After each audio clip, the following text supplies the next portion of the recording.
Hello student, हमारे इस YouTube के चैनल पर आपका एक बार फिर से मोस्ट वेलकम है। आज हम आपके लिए लेकर के आए हैं क्लास 12 का फिजिक्स चैप्टर नंबर 4 मैग्नेटिक का जो कि चैप्टर है। चैप्टर नंबर 4 का नाम मूविंग चार्ज एंड मैग्नेटिज्म है, ठीक है ना। तो आज का हमारा लेक्चर 18 है। पिछले वाले लेक्चर में हमने देखा था कि जब कोई चार्ज मैग्नेटिक फील्ड में इंटर करती है 0 डिग्री पर या 180 डिग्री पर या 90 डिग्री पर, तो क्या क्या घटनाएं घटती हैं, उस चार्ज का पाथ कैसा होता है। तो आपने देखा था, उसको मैंने केस की तरह दिखाया था। पहले केस में हमने देखा था कि जब थीटा इज इक्वल टू, पहला केस क्या था, थीटा इज इक्वल टू जब 0 डिग्री था या 180 डिग्री था। इस पर मैग्नेटिक फील्ड जो था, कोई मैग्नेटिक फोर्स अप्लाई नहीं करती थी उस चार्ज पर। यानी कि ऐसे मान लो कोई मैग्नेटिक फील्ड ऐसे है और मूविंग चार्ज ऐसे है, ठीक है ना, उसकी वेलोसिटी ऐसे है, तो यहाँ पर इस चार्ज पर इसकी वजह से कोई प्रभाव नहीं पड़ने वाला, या फिर इधर गई तब भी कोई प्रभाव नहीं पड़ने वाला। यानी कि जब B पैरेलल V हुआ या फिर जब B एंटी पैरेलल V हुआ, तब हमारा वो चार्ज जो यहाँ पे प्लस Q चार्ज था, इस पर कोई इफेक्ट नहीं पड़ता था, मतलब कि इसे चलता जाता था। सेकेंड केस हमारा क्या था कि जब हमने theta is equal to 90 degree ले रखा था, जब थीटा का मान 90 लिया तो हमने देखा कि उसका मैग्नेटिक फील्ड था, तो इनवर्ट देखा था तो सर्कुलर पाथ बना रहा था। जब भी आपका जो मतलब कि जो चार्ज पार्टिकल है, अगर मैग्नेटिक फील्ड से 90 डिग्री का एंगल बना रही है, यानी कि when B perpendicular to V, then path कैसा होगा, चार्ज का पाथ कैसा होगा, सर्कुलर होगा। चार्ज का पाथ आपका कैसा होगा बेटा, सर्कुलर होगा। ये बात आपको अच्छे तरीके से पता है। आज हम ना तो 0 डिग्री लेंगे, ना तो 90 डिग्री लेंगे, और ना ही 180 लेंगे। आज हमारा कुछ एंगल और होगा, तब देखेंगे हमारा पाथ कैसा होता है। अच्छा, इस सर्कुलर पाथ अगर है तो इसका रेडियस भी हमने निकाला था, mv/qv। अगर आपको लर्न है सर्कुलर पाथ का रेडियस क्या होता था, mv/qv कहाँ से आया था, क्योंकि magnetic force is equal to centripetal force के बराबर हुआ करता था, ठीक है। तो आज हम लोग की टॉपिक है केस थर्ड। आज हम आपको दिखाते हैं केस थर्ड क्या है। When any charge particle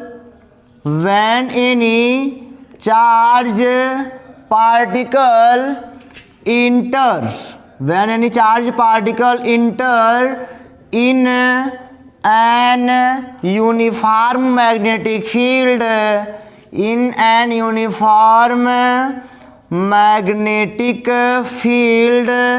at angle theta, then अब कैसा पाथ बनेगा, उसका रेडियस क्या होगा, वगैरह सारी बातें देखेंगे। हमने क्या बोला आपसे, अब की बार हमारा चार्ज ना तो पैरेलल होगा मैग्नेटिक फील्ड के, ना तो परपेंडिकुलर होगा। अब की बात कुछ बात होगी, देखते हैं। चलो, मान लिया बेटा यहाँ पे हमारे पास कोई यूनिफॉर्म मैग्नेटिक फील्ड है जो कि इधर है। ये मान लिया हमारे पास कोई यूनिफॉर्म मैग्नेटिक फील्ड है, कांस्टेंट है, कहीं बदल नहीं रहा है। अब तक हमने जो भी पढ़ा सब कांस्टेंट पे ही पढ़ा है, अलग नहीं पढ़ा उससे, और कांस्टेंट पढ़ना भी है पूरा। कहीं ऐसा नहीं होगा कि आपको B वेरिएबल दिया जाएगा, ऐसा मतलब कि काफ़ी कम ऐसे केस होंगे। चलो, B कांस्टेंट है। अब की बार हमने करा कि चार्ज पार्टिकल को इसी में हमने ले जा करके ऐसे V वेलोसिटी से छोड़ दिया। एक पॉजिटिव चार्ज पार्टिकल ऐसे B वेलोसिटी देखिए, यानी कि इस मैग्नेटिक फील्ड अगर इधर है तो इस थीटा एंगल पे ऐसे मैंने मूव करा दिया, ऐसे फेंक दिया। चलो, इस मैग्नेटिक फील्ड से थीटा एंगल पर हमारा चार्ज पार्टिकल है। अब क्या होगा, अब बातें करेंगे और क्या होगा, देखेंगे क्या क्या निकलता है कंक्लूजन इनका।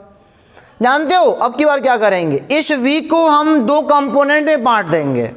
जो ये आपका V दिख रहा है ना, इसको हम लोग 2 कंपोनेंट में बांट देंगे। एक इसका हॉरिजॉन्टल वाला कंपोनेंट और एक इसका परपेंडिकुलर वाला कंपोनेंट, ठीक है ना। तो थीटा की ओर जो कंपोनेंट होता है वो होता है V cos थीटा, और थीटा की दूसरी ओर का कंपोनेंट क्या होता है, V sin थीटा। अब एक ही चार्ज V cos थीटा के वेग से आगे की ओर जा रहा है और V sin थीटा की वेग से वी साइन थीटा के वेग से ऊपर की ओर जा रहा है, यानी कि हमको दो वेलोसिटी मिल गई। एक ही चार्ज की वी फाउंड टू वेलोसिटी, हम दो वेलोसिटी पाए, एक ही चार्ज की हम दो वेलोसिटी पा गए। कौन कौन सी? एक हमने पाया वी कॉस थीटा और एक हमने पाया V sine theta, V cos theta V sine theta. और अगर मैं बोलूं तो वी कॉस थीटा जो है ना वो मैग्नेटिक फील्ड के पैरेलल है। वी कॉस थीटा जो है मैग्नेटिक फील्ड के क्या है? पैरेलल है, यानी कि V cos theta parallel to magnetic field. और जो वी साइन थीटा है वो मैग्नेटिक फील्ड के परपेंडिकुलर है, यानी कि V sine theta perpendicular to magnetic field. देखो ये चार्ज आगे भी जा रहा है कुछ और कुछ ऊपर भी, मतलब कि वेग इसका ऊपर भी है मैग्नेटिक फील्ड। चलो मैंने यहाँ पे क्या देखा? V cos theta parallel to V and V sine theta perpendicular to V. दो कंपोनेंट मिले तो हमने दो केस निकाला। देखो पैरेलल भी है, अच्छा बताओ क्या मैग्नेटिक फील्ड इनको परेशान कर पाएगा? यहाँ पे इनके बीच का डिग्री 0 है तो मैग्नेटिक फील्ड इस पर कोई इफेक्ट नहीं डाल पाएगा। यहाँ पे हम करेंगे कि magnetic field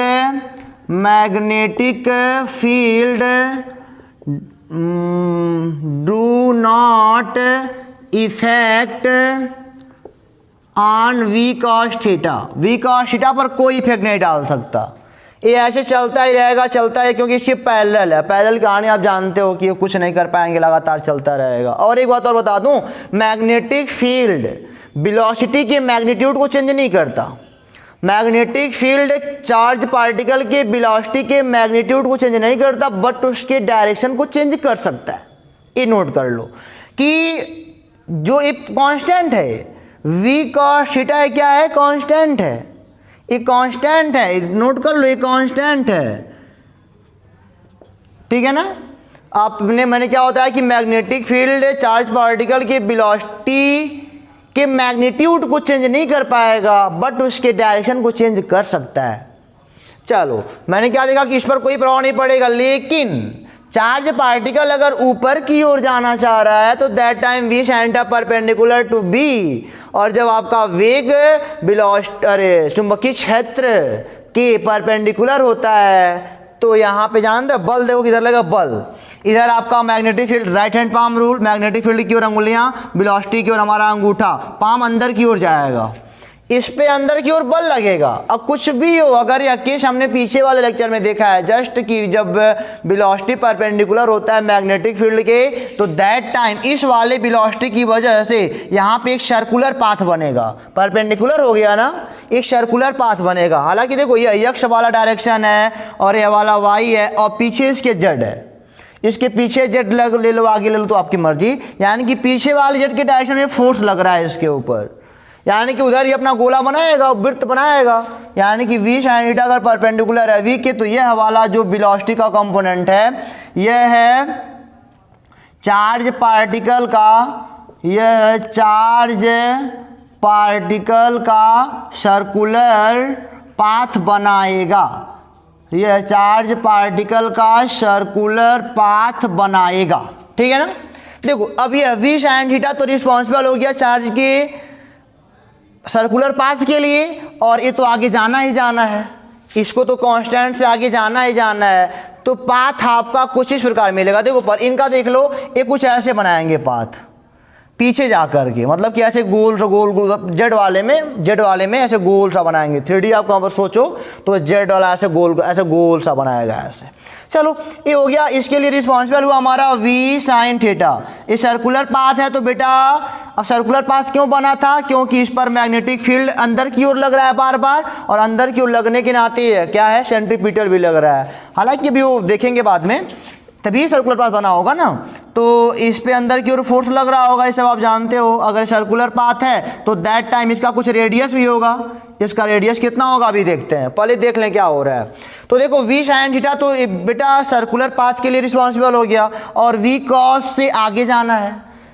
we sine theta circular path बनाएगा, वी कॉस इनको आगे जाना है, यानी कि एट लास्ट इनका पाथ ऐसे बनेगा, ऐसे,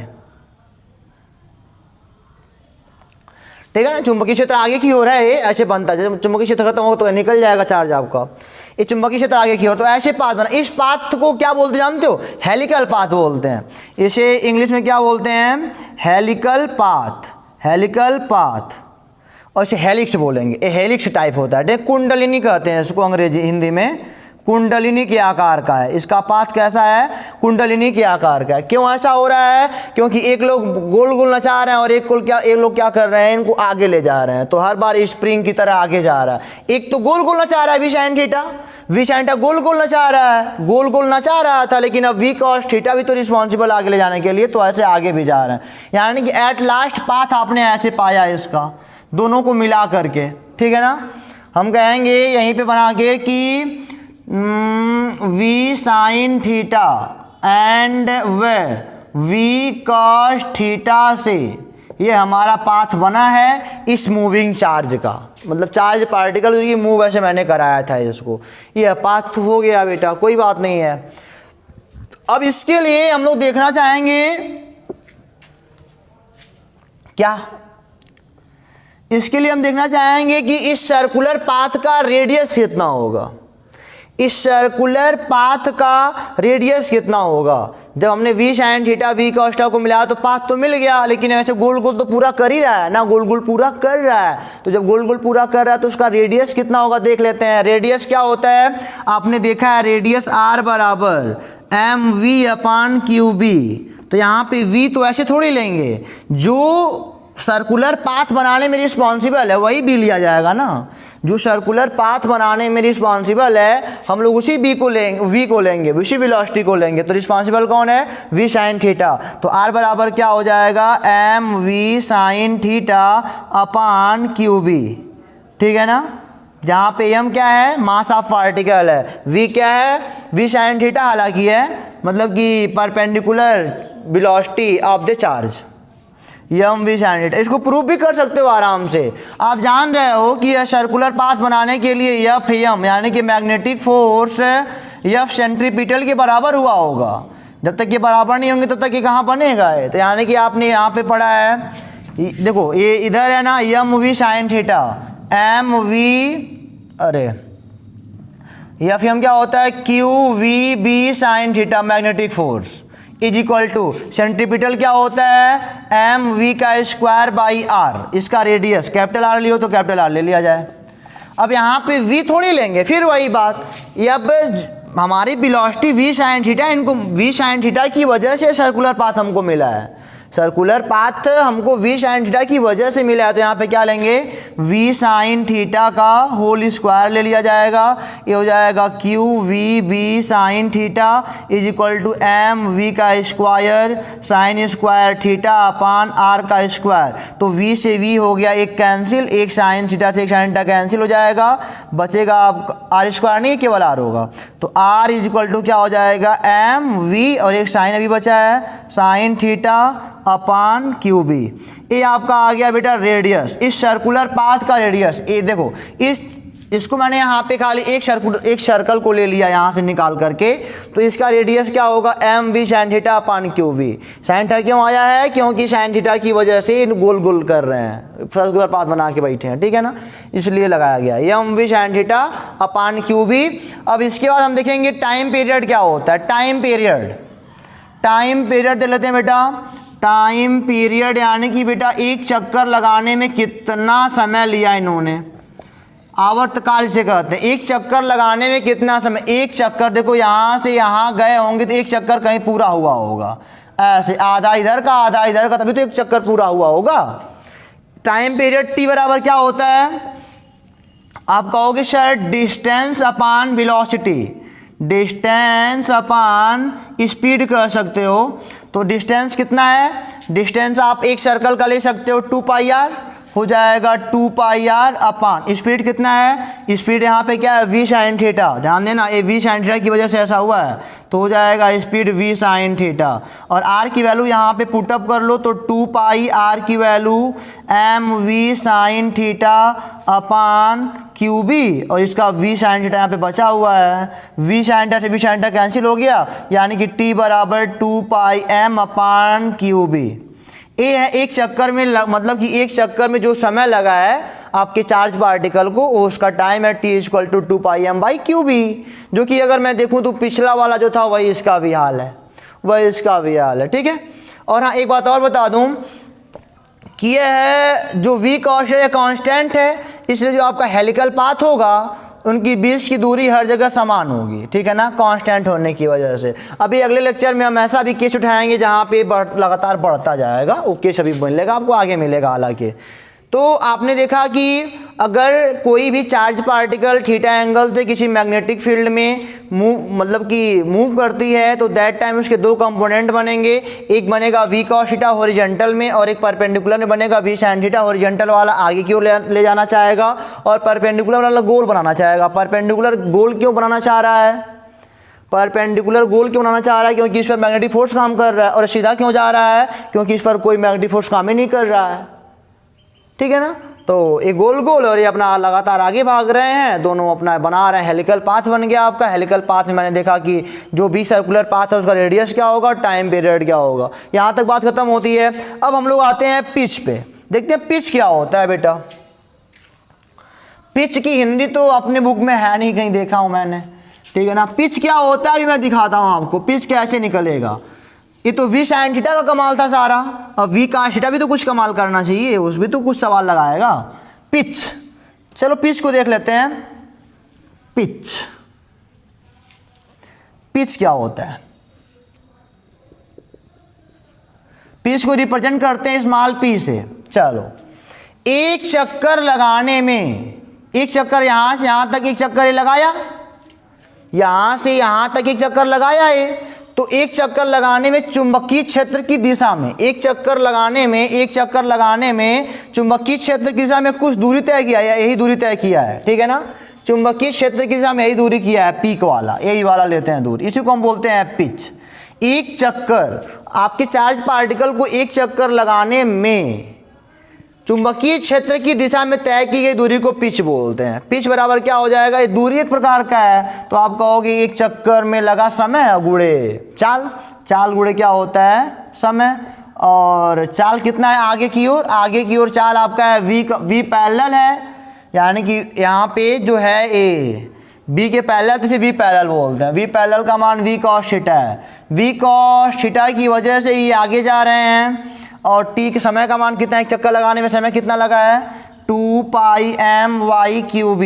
तो ये हो जाएगा आपका 2πm v cos theta upon qb। ये आ गया आपके पिच की लंबाई, 2πm v cos theta upon qb, यही है आपके पिच की लंबाई बेटा। ठीक है ना। सारे फार्मूले होते हैं अप्रूव यहीं तक। अब इसके बाद हम लोग कुछ क्वेश्चन को करेंगे।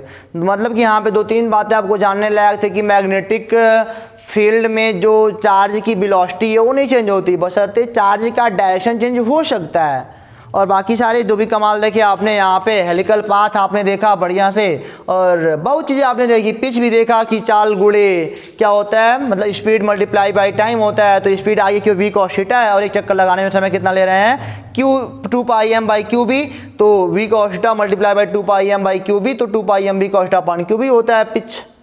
ठीक है। इसको मिटा के अब हम लोग कुछ न्यूमेरिकल को करते हैं। कुछ न्यूमेरिकल करेंगे तो और ज़्यादा मतलब क्लैरिटी आएगी अपने अंदर। तो इसको मिटाते बेटा चलते हैं, कुछ न्यूमेरिकल करते हैं हम लोग। चलो पहला क्वेश्चन लेते हैं। मान लो यह कोई आपका है मैग्नेटिक फील्ड। ठीक है ना। ये मैग्नेटिक फील्ड V है, B का मान लो आप 2 टेस्ला। ठीक है ना। और यहाँ पे कोई प्रोटॉन है, मान लो पॉजिट्रॉन का, तो जिसे आप उसको मैंने v वेग से ऐसे इससे मान लो 45 डिग्री के एंगल पर छोड़ दिया है ऐसे। इसका वेग मान लो बेटा 3.0 मल्टीप्लाई बाई 10⁻² मीटर पर सेकेंड इसका वेग हो गया। ठीक है ना। इसका चार्ज आप जानते हो ना, Q का मान 1.6 मल्टीप्लाई बाई 10⁻⁻19 कूलाम होगा। और इसका यम कितना होगा? 9.1 मल्टीप्लाई बाई 10⁻⁻, लगभग इसका होता है 27 होता है ना। चलो ऐसे कुछ होता है, आप इसको मतलब कि देख लेना। अगर कहीं गलत होगा तो मास जो भी होगा। इसको मैंने कहा है, इसको देख के आप बताओ इसका ट्रॉजेक्टरी मतलब इसका मतलब कि पाथ कैसा है, तो आप जान रहे हो कि इसका पाथ हेलिकल बनेगा, सबको पता है। और हमने कहा इसमें आर का मान बताओ, जो भी बनेगा आपका सर्कुलर पाथ उसके रेडियस का मान बताओ। रेडियस का मान कैसे निकलेगा, M V sine theta upon Q B. मैंने कहा इसका टाइम पीरियड बताओ, तो आप कहोगे 2 पाई एम अपान क्यू बी, ठीक है ना। और हमने कहा इसके पिच की लंबाई बताओ, तो पी बराबर कैसे निकालोगे, अरे 2 pi M V cos theta, 2 pi M B cos theta upon, अब कैसे निकलेगा क्यू बी। और क्या, ये तीनों आप कैलकुलेशन बड़े आराम से कर सकते हो, वैल्यू रख के कैलकुलेशन करो, बाकी आपका काम है क्या है क्या नहीं है, ठीक है ना। और कैलकुलेशन करके हमको बताना हो तो बताओ, नहीं तो लगा के अपने मन में रह जाओ, ठीक है।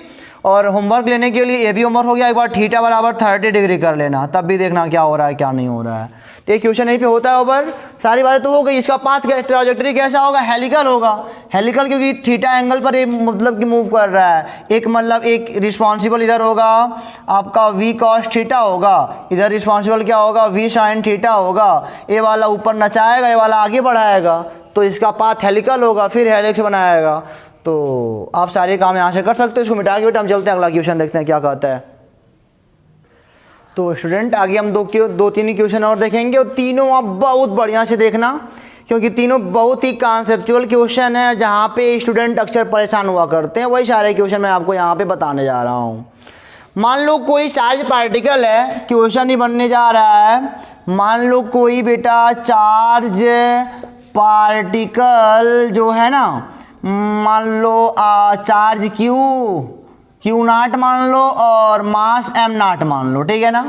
चार्ज पार्टिकल है क्यू नॉट एम नॉट, इसकी वेलोसिटी मैंने बता दी। और मैग्नेटिक फील्ड भी जो है ना, मैग्नेटिक फील्ड यहाँ पे मैग्नेटिक फील्ड यहाँ पे बी नॉट मान लो, आई कैप, चलो बी नॉट आई कैप मान लेते हैं, उसी को बदलेंगे हम लोग। Magnetic field B naught I cap और वी बराबर मान लो बेटा आप V1 I cap plus V2 J cap. यानी कि पूरा क्वेश्चन बनाया जाए, अगर कोई चार्ज पार्टिकल जिसका चार्ज क्यू नॉट और मास एम नॉट है, बी नॉट जो कि आई डायरेक्शन में है, चुंबकीय क्षेत्र किधर है, आई के डायरेक्शन यानी कि एक्स वाले डायरेक्शन में होता है, वह है V बराबर V1 I cap plus V2 J cap से अगर चल रहा हो, तब उस समय उसकी ट्रैजेक्टरी क्या होगी, उसका रेडियस कितना होगा, जो भी सर्कुलर पाथ होगा, उसका टाइम पीरियड क्या होगा, एंड उसका पिच कितना होगा। तो अभी मैं बोल रहा आपसे कि ट्रैजेक्टरी बताओ, उसकी ट्रैजेक्टरी क्या है, और बताओ रेडियस बताओ, सर्कुलर पाथ का टाइम पीरियड बताओ, और पिच का मान बताओ, सारी बातें आप बताओ। क्वेश्चन तो बन गया आराम से। सॉल्यूशन में मैं देखो क्या करता हूँ, सबसे पहला काम मैग्नेटिक फील्ड को ड्रा करो। मैग्नेटिक फील्ड किधर है, बी नॉट हालांकि कांस्टेंट है, लेकिन किधर है, ये आई कैप यानी कि एक्स एक्सिस की ओर है। यानी कि आपका बेटा मैग्नेटिक फील्ड बनेगा इधर, ए हो गया आपका मैग्नेटिक फील्ड, बी नॉट किधर है, आई कैप की ओर है। आई कैप मतलब कि एक्स की ओर है। चलो मैं यहाँ पे ड्रा भी कर देता हूँ, यहाँ पे एक्स एक्सिस है आपका, ये वाई एक्सिस है, एक्स वाला इधर है, मैग्नेटिक फील्ड इधर ही है। और जो चार्ज पार्टिकल है उसकी velocity V1 I cap plus V2 J cap. अब की बार कोई साइन कास्ट नहीं करना है, मतलब कि आई में मतलब यक्ष वाले डायरेक्शन में V1 वेग है, यक्ष वाले डायरेक्शन में अगर कोई चार्ज पार्टिकल है, इसका यक्ष वाले डायरेक्शन में वेग V1 है, और वाई वाले डायरेक्शन में कितना है, वेग V2 है। वाई वाले डायरेक्शन में क्या है, वेग V2 है। कुछ करना ही नहीं है, अब की बार साइन का ऐसा कोई लफड़ा ही नहीं है। तो अब की बार हमने देखा कि V1 इधर है वेग इसका, और V2 इधर है वेग इसका, कुछ इधर कुछ इधर। तो पाथ कैसा होगा, फिर पाथ हेलिकल ही होगा।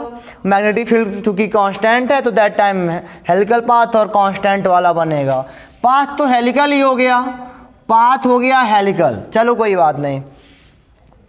अब हमको करना क्या है, ए बनेगा, कुछ पाथ अपना ऐसे बनाएंगे।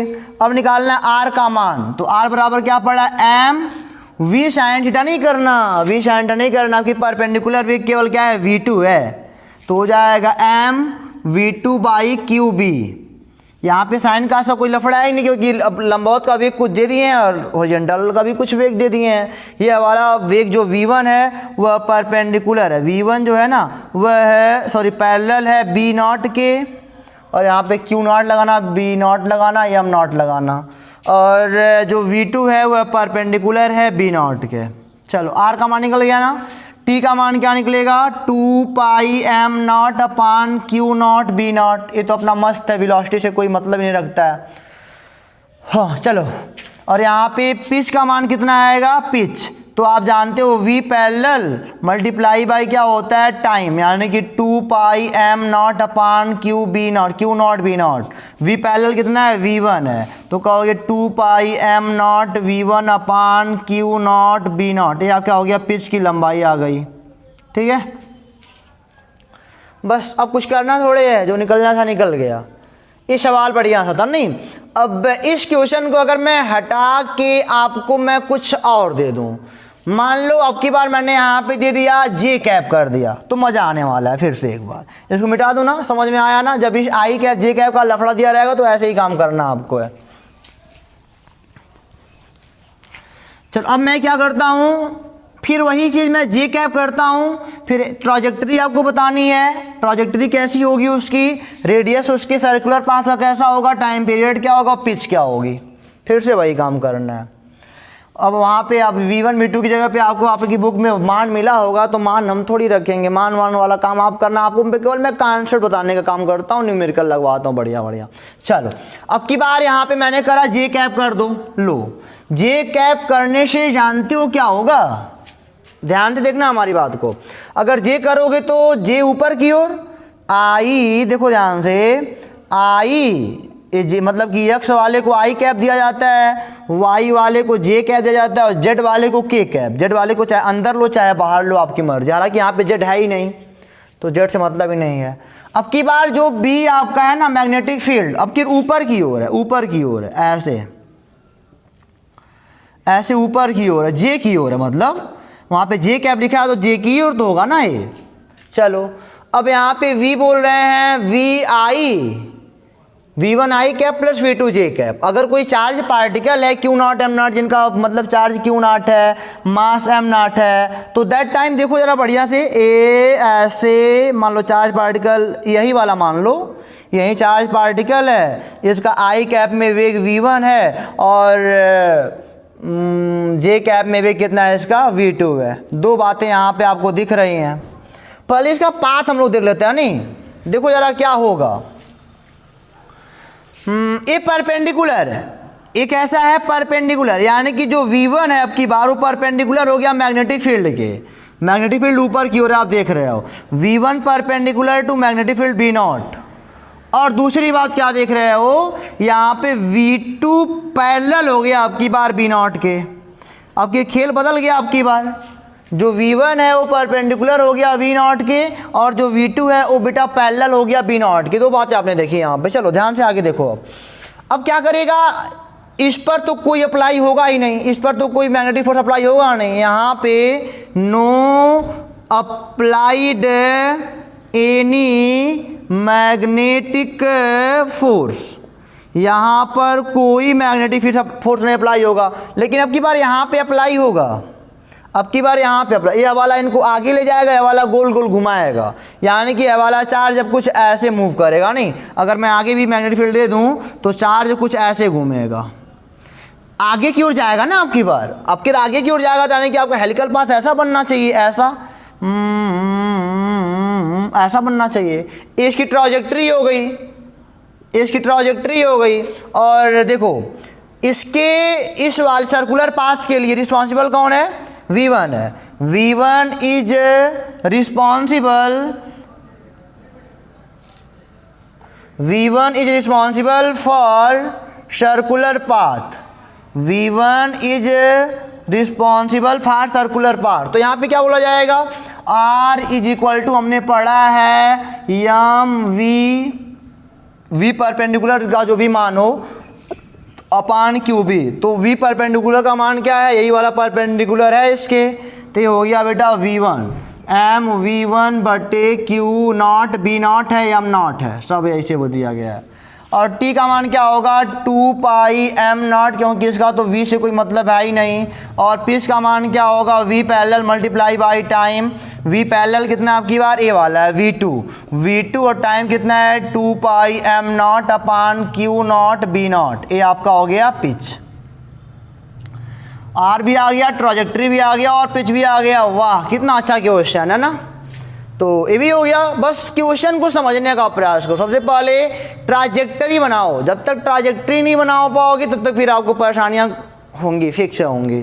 तो ट्राजेक्टरी बनाने का प्रयास करो। इधर आप मैंने क्या बोला, इधर से आगे जाएगा, ये वाला गोल गोल घुमाएगा, ये वाला वेलोसिटी क्या करेगा गोल गोल घुमाएगा इनको। तो कुछ पाथ ऐसे होगा इनका, ठीक है ना। इधर ये देखो, इधर ऐसे ऐसे ऐसे, हालांकि नीचे बनेगा, मैंने क्या बोला आपको रास्ता दिखाया कि ऐसे इसका पाथ कुछ होगा, ठीक है ना। तो बस क्वेश्चन को समझने का प्रयास करो, क्वेश्चन क्या रहा है और उसके बेस पे आप बताओ कि ये क्या करेगा क्या नहीं करेगा। इसी के बेस पे हम एक अगला क्वेश्चन आपको देते हैं बेटा। वहाँ पे आपको यहाँ पे देखना ध्यान से कि यहाँ पे आपको दिक्कत हो सकती है, यहाँ पे आप शायद वहाँ तक ना पहुँच पाओ। चलो अब की बार मैंने कुछ नहीं करा, अब की बार मैंने कहा कि उसी जे कैप को के कैप कर दो। लो इसी जे कैप को हमने के कैप कर रखा। अगर उसी जे कैप को के कैप कर दोगे तो क्या होगा, कोई बात नहीं सर, कोई बात नहीं। इसी को मैंने के कैप कर दिया। अब क्या होगा, अब ट्रॉजेक्ट्री क्या होगी और अब रेडियस क्या होगा और अब टाइम पीरियड क्या होगा और अब पिच क्या होगी। ये 3-4 बातें आपको बतानी है। चलिए अब एक ही बार मैग्नेटिक फील्ड के आई जे के, मतलब कि क्या ऐसे बना लिया जाए, आई कैप यानी कि एक्स एक्सिस वाला है, जे कैप यानी कि वाई एक्सिस वाला है और जेड मान लो अंदर मान लिया, इसको अंदर मान लिया बेटा, अंदर ऐसे अंदर, चाहे अंदर लो चाहे बाहर, कोई बात नहीं। मैग्नेटिक फील्ड अंदर की ओर है, हम लोग क्रॉस लगा देंगे और क्या, मैग्नेटिक फील्ड अंदर की ओर है, क्रॉस लगाएंगे थोड़ा बढ़िया लगेगा और कुछ होगा थोड़ी ना बढ़िया लगेगा सवाल में, कोई बात नहीं सर, कोई बात नहीं। ये हो गया आपका जो क्रॉस दिखा रहा है ना, बता रहा है कि मैग्नेटिक फील्ड इनवर्ड है। तो अब की बार तो कुछ होगा, क्या होगा, मैंने बोला चार्ज देखो, पार्टिकल देखो ऐसे ऐसे v1 से x की ओर जा रहा है और v2 से y की ओर जा रहा है, ठीक है ना। अब देखो अब की बार क्या होने वाला है, अब की बार कोई हेलिकल पाथ नहीं बनने वाला, ध्यान देना। ऐसे बार बार परपेंडिकुलर करके हेलिकल थोड़ी कर देंगे। अब देखो जरा, मेरे पास 3 मार्कर मेरे ऐसे ऐसे, एक यहाँ पे लो, ए इनवर्ट, एक वेलोसिटी आपकी इधर x वाले में और एक वेलोसिटी आपकी इधर y वाले में।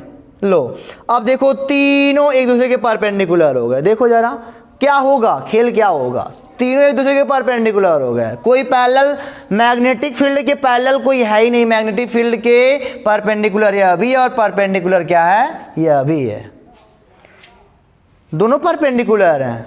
तो क्या होगा, इसका एक बीच निकलेगा ऐसे, ऐसे, ये अभी परपेंडिकुलर ही निकलेगा, ठीक है ना। इनका आपकी हम क्या दिमाग लगाना है, यहाँ पे हमने देखा कि v1 भी मैग्नेटिक फील्ड के परपेंडिकुलर है और v2 भी मैग्नेटिक फील्ड के परपेंडिकुलर है। तो कोई खेल हेलिकल का बनने वाला है ही नहीं, ट्रॉजेक्ट्री हेलिकल थोड़ी होगी। अब की बार मैंने कहा तो v1 v2 का यहाँ पे निकाल दो, बीच से क्या आ जाएगा, v1 रूट में v1 प्लस रूट में v2 होगा, ठीक है। अब इधर जा रहा है, अब ध्यान से देखना, अब इधर मैग्नेटिक फील्ड अंदर की ओर और ये 90 डिग्री पे हो गए, यानी कि यहाँ पे आपका पाथ कैसा होगा, सर्कल सर्कल सर्कल ही होगा, सर्कल ही होगा। जहाँ जाएंगे अंदर मैग्नेटिक फील्ड है, वहाँ से अंदर की ओर बल लगेगा, एक मतलब मैग्नेटिक फील्ड बन जाएगी। तो यहाँ पे ट्रॉजेक्ट्री क्या होगी, यहाँ पे केवल सर्कुलर बन रहा है, सर्कुलर बन रहा है और r बराबर क्या हो जाएगा, v का मान रखना पड़ेगा, यानी कि रूट में v1 का स्क्वायर प्लस v2 का स्क्वायर होता है बपान क्यू नॉट बी नॉट माने हो तो कोई बात नहीं, यहाँ पे एम नॉट और टी बराबर क्या हो जाएगा 2 pi M naught upon Q naught V naught. और पिच क्या होगी, पिच तो निकलने वाली है ही नहीं, पिच पॉसिबल ही नहीं है, इसमें पिच कहाँ बनेगा, सर्कुलर है। तो तो बेटा उम्मीद करते हैं कि लास्ट के 3 क्वेश्चन से आप बहुत कुछ सीखने को आपको मिला होगा। फिर मिलेंगे आपसे अगले वीडियो में कुछ नया कॉन्सेप्ट लेके, ताकि आपको पसंद भी आए, समझ में भी आए और बड़े बड़े क्वेश्चन को आप अटेम्प्ट भी करो। तब तक के लिए पढ़ते रहो, हंसते रहो। All the best.